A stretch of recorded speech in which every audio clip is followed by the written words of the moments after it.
1, 2, 3. 1, 2, 3. Dip a fourth in yogurt, and you will have to take a fifth if you want to feel like you belong.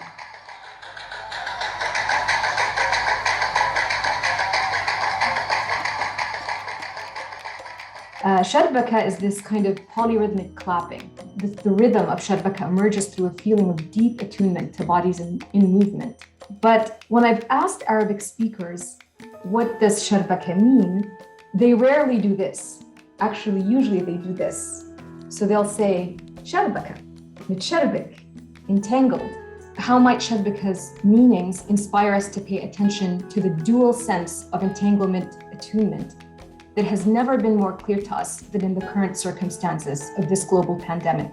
It really started out as an exhibit which was meant to do two things. One was to kind of offer a moment to pause and look back along with the milestone of the United Arab Emirates 50th anniversaries.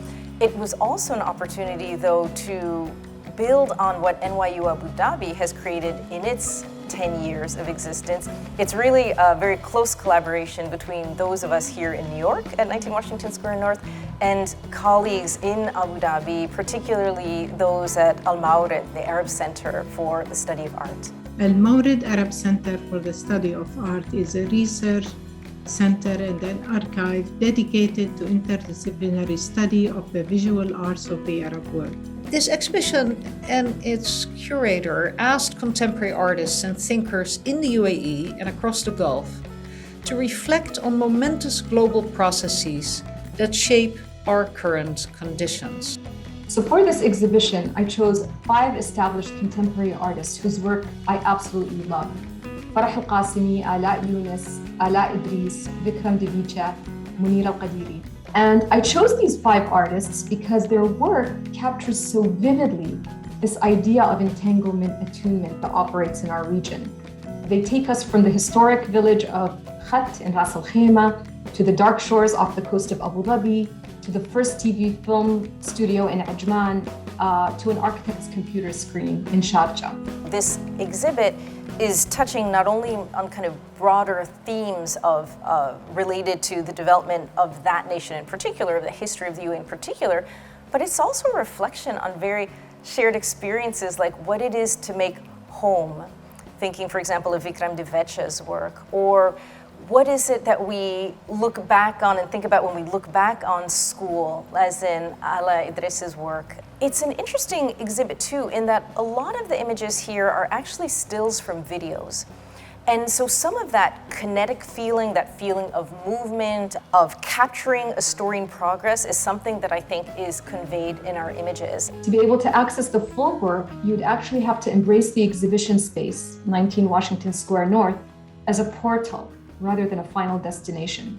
The program is actually conceived as part of the curatorial process, not a series of events that happen after the exhibition opens.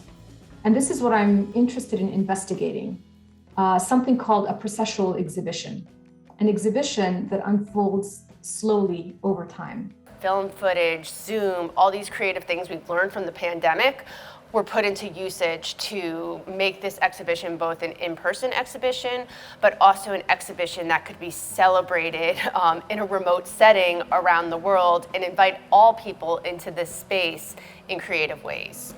Of course, it has a special resonance, I think, for us in this pandemic moment. And in fact, in this moment where we have all suffered through the separations, really the ruptures, but also the kind of careful reweaving together of our communal life. And so I think that the twin themes of entanglement and attunement take on that special meaning for us today in this moment.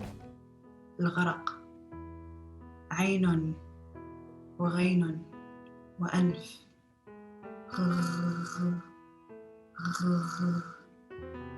غاية الغاف تسمو تغرس لا تغوص تتغاوص.